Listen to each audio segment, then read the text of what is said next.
We're living our best life. We're living our best life. I'm super white. I said I was gonna make a video about living our best lives, which I kind of hate that phrase. Like, I'm living my best life. people say that all the time. I hear people hashtag. I don't hear hashtags, but I see the hashtag. I see people that seem to be living their best life. But I start to really think, what are some things you can do to start living your best life? All right, so we're gonna cheese it up. Cheesing, because sometimes being cheesy is what you need to do to get your life on track, all right? Sometimes you need to drink the Kool-Aid. When I first started this, I had to drink so much Kool-Aid. I had to listen to so many Tony Robbins videos and so many inspirational YouTube videos because I had to change and flip the switch of I'm a sarcastic person. I'm a self-deprecator, and that's part of my humor, I would say, but I really had to kind of break myself out of that self-deprecating cycle with changing what I put into my soul and my brain, and it was a little much at first, and I'm to really start right now to change your life. And I've been doing this for over 6 months, and I can say the small things that I've done, I've seen big changes that I just now notice now from when I planted the seeds over 6 months ago. So today I'm going to share with you some tips on how to start living your best life right now today. So grab a snack and let's get into it.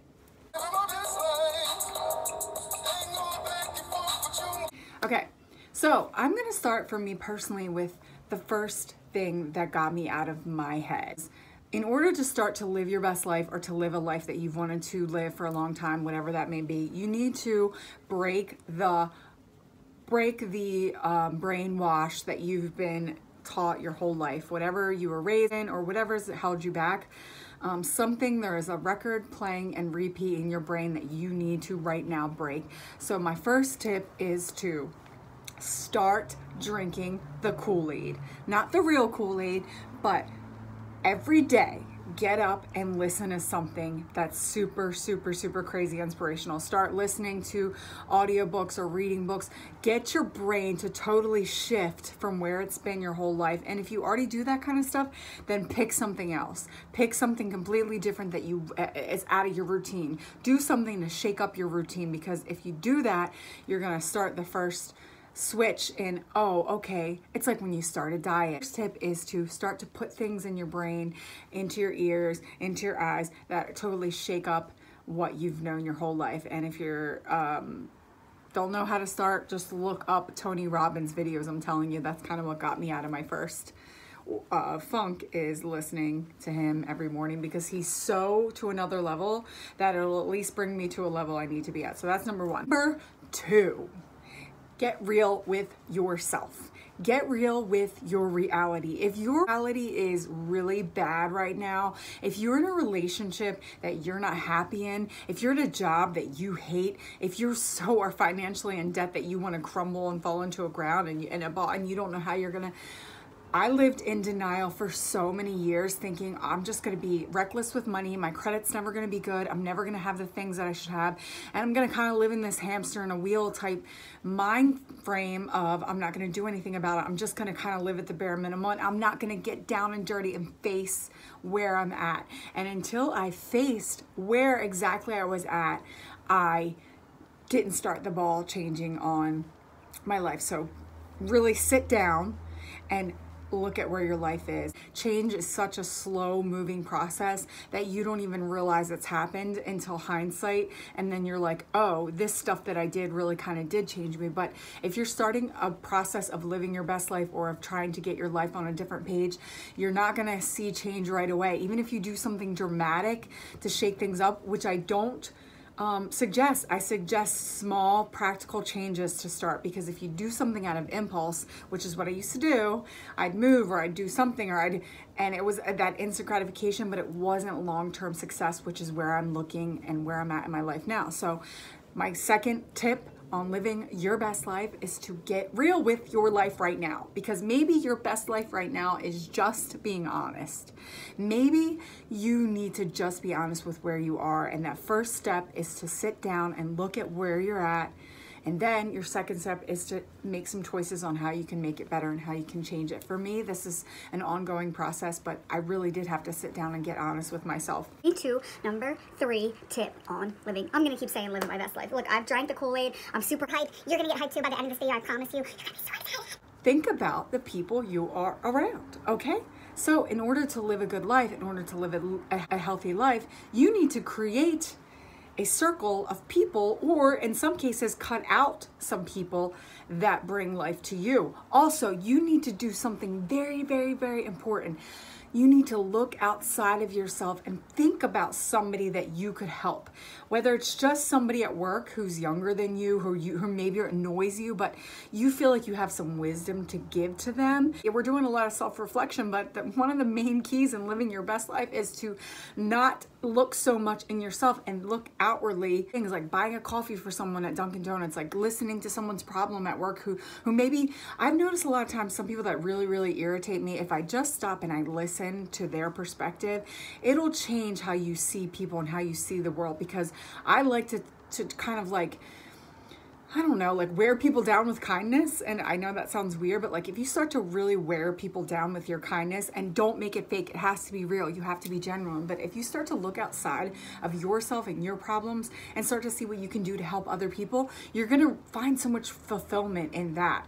So I would say definitely that is a big tip in living your best life, is not only think about the circle that you have, either you need to add people to it or subtract people to it, also think about something that you could give to other people. Because a lot of times I didn't think I was doing anything, because you think, yes, it's great to be at a charity, it's great to, do something big, but sometimes you don't need to do, if you can't do that right now, you listen, for me, I work 5 days a week. I'm a single mom, I have 2 kids full time. It's like that my time is limited. So if I can only use a little bit of my time to help somebody, or to listen to somebody, or to be kind to somebody, that is adding to the value of my life in general. So I would suggest looking outward from yourself. Take a little break sometimes from self-reflection and start to do and be nicer and kinder to people outside of your circle. Number 4. Super, super, super, super, super, super, super important. Find time to exercise. Find time to be active. I don't know if many of you know, if you've watched the videos or not watched my videos, I was over 200 pounds 3 times in my life. One time in high school, when I was in school, when I was in middle school and early high school, I weighed to about 216, 217, 220 was my biggest. And then when I got pregnant with my older daughter, I gained 60 pounds. I was around 2 something. And then with Violet, I gained a lot of weight to that over 200 pound thing. It took me a year to lose it with both pregnancies. And I've probably worked out consistently since I was like in high school, because I just know, for me, I think changing your perspective on health and fitness and just kind of like where you are, it goes back to step 2 of living your best life, which is be honest with yourself. I hear a lot of people say, I don't have time. I don't feel like I get it. And there's no way you can use that excuse with me because of my schedule. I work 2 jobs, have 2 kids. Like if I can find I find 3 days a week to actually go to the gym and work out. But you don't have to go to the gym. You can take a walk around the block if you need to. You can do a 20-minute workout at home. But I'm telling you, just taking care of your temple of your body is going to really just help you. It releases endorphins. It's like, I call it my therapy. And when I can't get to the gym, I start to feel a little anxious and crazy. And I'm not a health guru. Like I eat chocolate, I eat pizza sometimes. Like I eat things that are not bad for me, but it's best for my body. One thing I started to do in the past couple months is, and this is a habit that I've totally created through routine. When I first wake up, I drink a whole bunch of water, because I've read all this stuff about water just cleansing whether it does it or not, something mentally about drinking that water on an empty stomach, just kind of starting my day completely fresh and hydrated. I don't know, I've noticed a difference. You don't have to do that. I'm just saying, start. If you don't have a fitness routine, or if you don't work out, or if you eat like crap, if you want to live a good, healthy life, you really have to start to think about what you're putting in your body and what you're doing with your body. If you're not treating your body well, your mind will not respond to that. And on the flip side of that, we can make this another tip, kind of rolled into that other tip, is you have to take care of your mental health. You have to take care of your mental health. Listen, stress, anxiety, all of that stuff causes physical sickness. Okay, just take a second to think about this. If you are constantly wound like this, think about your body tightening. Your muscles are tight. Your body is like eating that up. Your body is feeding off of how we feel emotionally and mentally. So I think exercise and all of that and how you feed your body can roll into your mental health. But if you need to take some time for yourself, if it's meditating, if it's doing yoga, if it's just taking 10 minutes a day to kind of like, I was doing a study once that said breathing exercises 3 times a day, even for like 30 seconds at a time, can help you. When I feel really crazy, I do this thing where I just breathe in and hold it in for like 30 seconds or however long, and then I exhale, and I do it until I calm down, because there are days where I get a lot of anxiety. I don't know what to do with it, and I've learned some tools to do it, because you really have to understand that your brain and how you are mentally and emotionally can make you physically sick, and it can cause stress onto other people, and you don't want to be the kind of person who makes other people feel uneasy around you. You want to be the kind of person that people feel warm. I am someone who constantly kind of is an open book about my life, and I talk about my life and I vent about my life. And for a long time in my 20s, I was victim Sarah. I was like, woe is me, I'm tired, I'm this, I'm that, I'm that. I have a serious tip for you that's going to help you with your relationships and with your own self and how people see you. People don't need to know everything about your life, okay? Don't talk to people about how much money you make. Don't constantly say that you're broke. Because when you have your nails done and you're telling people you're broke all the time, all of a sudden you're, oh, she's broke, but she gets her nails done. It's honestly nobody's business what you do with your money. But when you start to complain all the time about not having money, and you become a Debbie Downer, and this is what I'm paying for this, and this is what people start to look at you like, everything you do, they're kind of judging. Why? Because you've put it out there. So your money should be your business.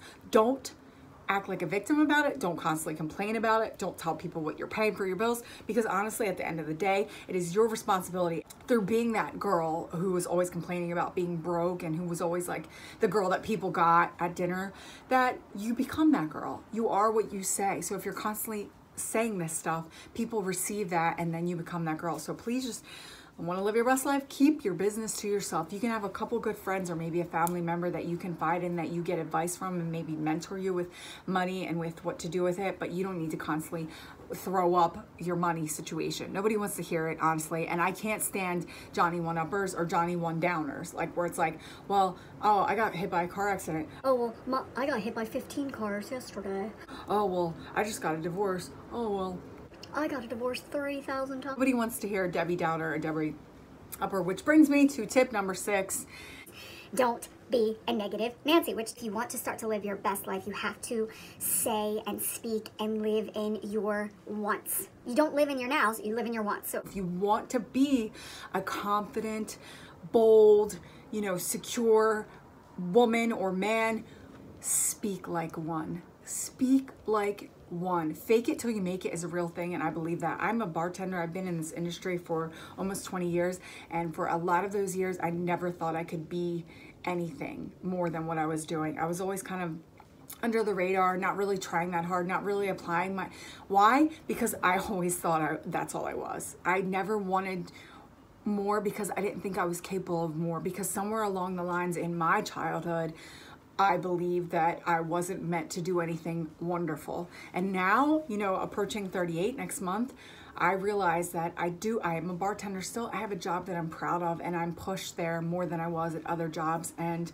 it's a feeling of accomplishment when you start to speak and live in the wants that you want for your life instead of the what is. So even if you're in a crappy job or a crappy relationship, or you're single or you're married and you're not happy, speak life into you and your partner and you people around you. People will eat that like cupcakes. Like if you are a positive person and you are a light to be around, that doesn't mean you need to not have a crappy day. Don't get me wrong, I made videos about it. When you're feeling crappy, you can feel crappy, but not everybody needs to be your sounding board either. I get guilty of that sometimes. If I'm sick or I hurt myself, everybody needs to know. I get it, but you need to really just kind of speak life into your life, and you'll start to see the fruits of the things I've talked about earlier start to bloom, and the flowers, the fruits, all the trees, all the plants, whatever. This is a long video, but there's a lot of tips in here. So that is tip number 6, I believe, is start to speak life and be somebody that you want to be, even if you're not that person right now. This is really important, guys. Find some fun.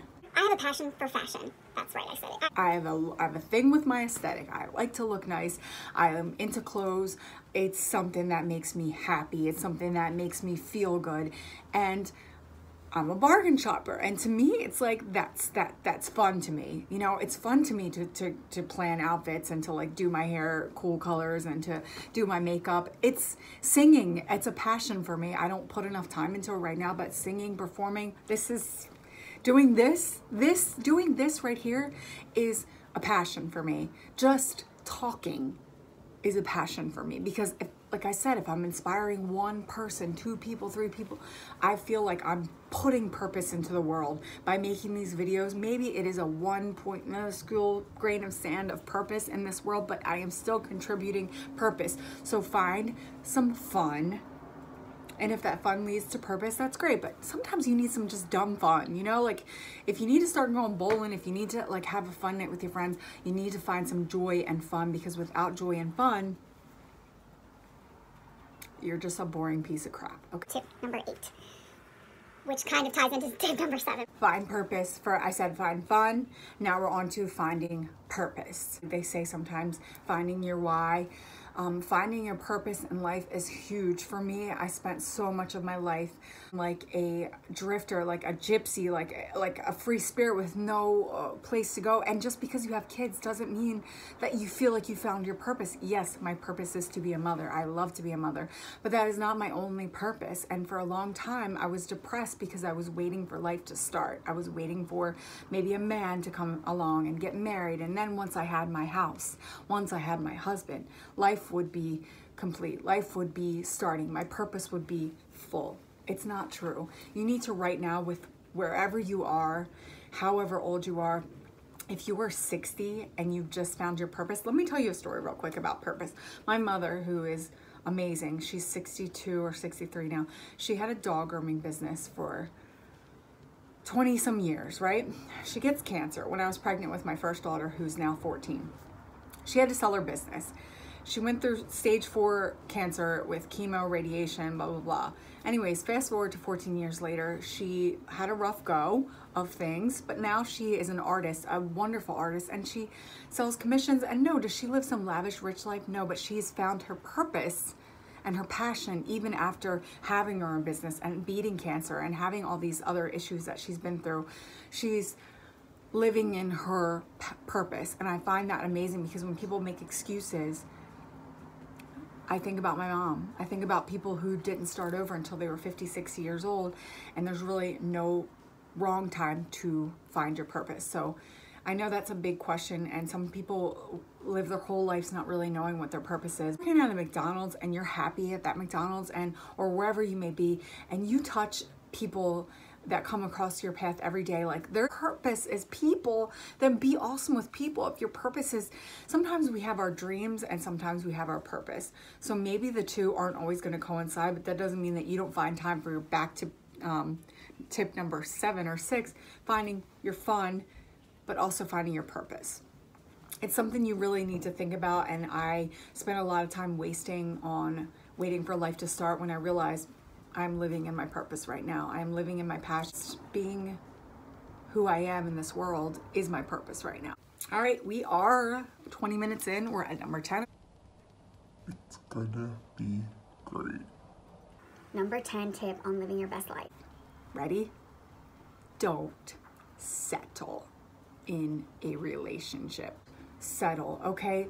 A lot of people are hungry for love. I mean, I get it. Love is what drives us. Love is what makes us kill people, go to war.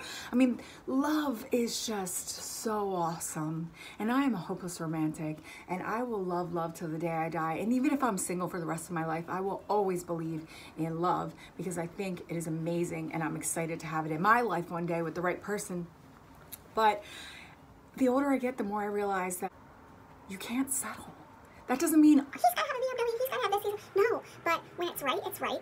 It'll be natural. It'll be easy. My mom told me this a long time ago. She said, the quality of your life has a lot to do with the partner you end up with. And I know a lot of people that are with partners that they're not happy with. And why? All of the other 9 things I've talked about don't happen because you've chosen the wrong partner and now you're stuck in a situation with somebody that you don't really love because you were so hungry and desperate for love and to be accepted that you settled. So if you're in a position to not settle, don't settle. This is an extra tip, so technically it's tip 11. You might not believe in anything, okay? I'm a Christian, I've talked about it. I know that for a lot of people watching, you might say that God is unfair. You might say religion is dysfunctional, and I would probably agree with you on a lot of it. There's a lot of hypocrisy in the church and in religion, and I get it, and I understand why people are, turned off by it. But even people in AA, they find faith in finding something bigger than yourself to turn to. And I found a lot of low points in my life. If I didn't have my relationship with God and I didn't have my faith, I don't know where I would have been. I mean, this is something that, like I said, these are my personal tips. That doesn't mean that you have to follow them, but faith for me has gotten me through so many hard times because I realize that the world sometimes is bigger than me and all I can do is get on my knees and pray and hope that somebody out there is watching out. If you have anything to contribute, you can feel free to comment in the bottom. I know a lot of this is cliche and easier said than done. I don't have time to go on each specific thing the way I want to because this will be like an hour-long video, and I try to keep my videos fairly short, even though this one's failing miserably. But I just feel like if you do even 2 or 3 of these tips starting right now, your life is going to change. My life has changed, guys. I want to be very transparent with you. There's a lot of things that I've done that I never thought I could do in my whole life, okay? I couldn't believe in myself. And as soon as I started to change little things and see growth from the little seeds that I planted, I started to think I could do more. And now the more I do, the more I think I can have, the more I think I can be, the more purpose I give, the more passion I feel, the more faith I have. It all ties in together. So yeah. So if you have anything to comment or say or whatever, anything I missed that you think is important, comment. Subscribe, like, share. I love you all.